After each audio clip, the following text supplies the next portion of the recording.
Oké, we hebben dus de proefopstelling een leegbron.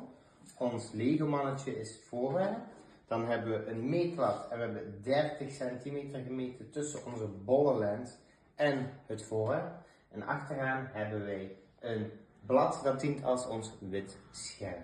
Nu gaan we kijken wat er gebeurt als we de afstand wijzigen van het wit scherm tussen onze bolle lens. Oké, op het wit blad zie je nu het Lego mannetje rechtop staand. En op een bepaald moment, hier ga je hem veel meer wazig zien. Tot op een bepaald moment hebben we het